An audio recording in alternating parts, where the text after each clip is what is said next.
Hey people, my name is Abdul. And my name is Samir. Together we have done lots of research to learn the hidden truth about the Palestinian conflict. We have learned about the effects of the media manipulation in the Palestinian-Israeli conflict. And we'll be sharing it with you. Open a newspaper and chances are you will read something about the Palestinian-Israeli conflict. The conflict between Israel and Palestine is one of the most widely reported conflicts in the world today. It has been so since 1948. It's also one of the most complicated and divisive conflicts in the world. Why has this conflict between two groups exploded into a huge global issue? A possible answer could lie in the media's coverage of the conflict. The continuous coverage of the conflict has kept in the public eye, thus elevating its perceived importance. The Israeli-Palestinian conflict has started protests all around the world. Millions of people are emotionally attached by the conflict due to a multitude of reasons, from religion to human rights. The media has manipulated people's emotions concerning the conflict by increasing coverage. The increased coverage leads to more people saying what's going on in Israel and increasing its relative importance in their minds. There are many reasons why the media, specifically in the United States, would be so focused on Israel. One probable reason is that Israel is a holy place to three major religions: Islam, Christianity, and Judaism. Many people practicing those three religions pay attention to that holy land because they feel personally connected to it. When the Israel-Palestinian conflict is in the news, many people might become very emotional because what Israel means to them. When people become emotionally attached to a news story, they may be more likely to follow up with it. Based on this, the religious significance of Israel could factor into the heavy media focus. Another reason American media companies have increased focus on the Israel-Palestinian conflict is due to the deep connection between Israel and the United States. The United States gives the Israel government about $3.15 billion a year, the most aid provided by the United States.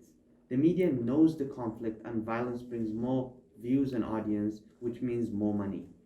When this happens, the world's attention will once again be turned to the conflict, and the Israel-Palestinian conflict will monopolize our media.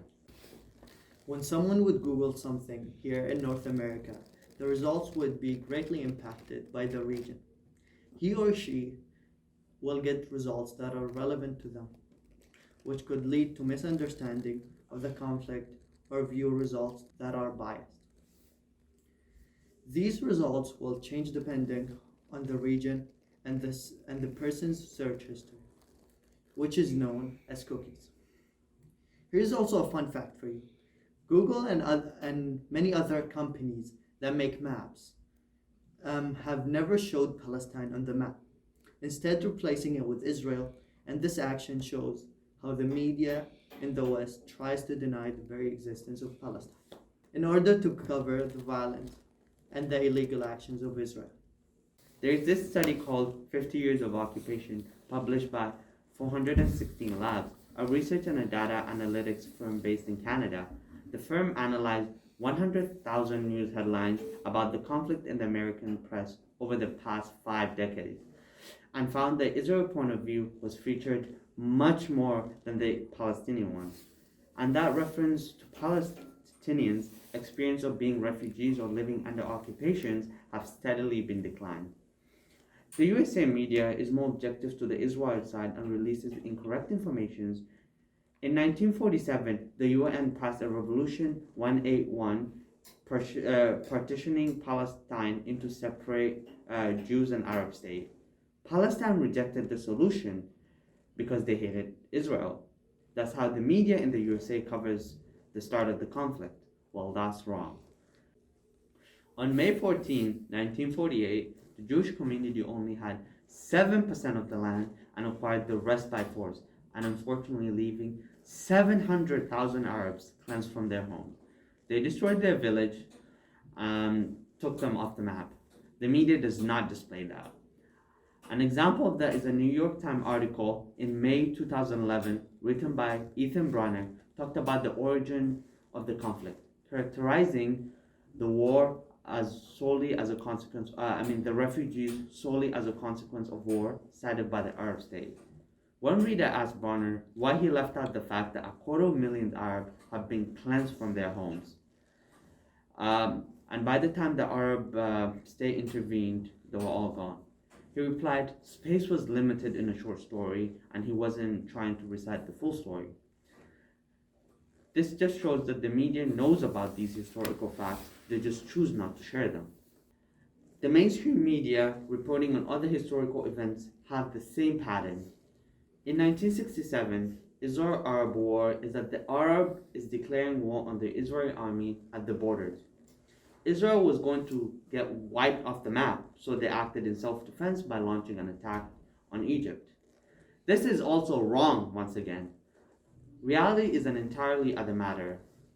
The USA Central Intelligence, the CIA, observed that the Egyptian force took a defensive position in the Sinai Peninsula.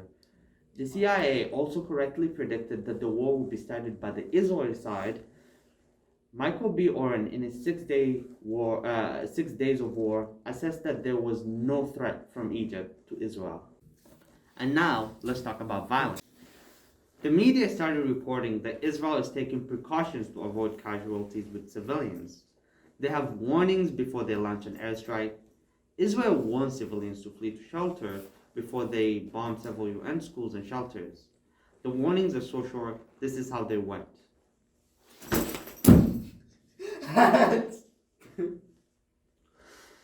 The media does not understand those warnings do not make those deaths okay. The media in fact blames Hamas, a resistance group, for using civilians as human shields. They say there's not a single documented case of civilians killed by Israeli forces during Operation Cast Lead because they were being used by Hamas as human shields. This propaganda claim was plagiarized, of course, by the Israeli government itself. There was no question about who killed them, but they were blaming the other side.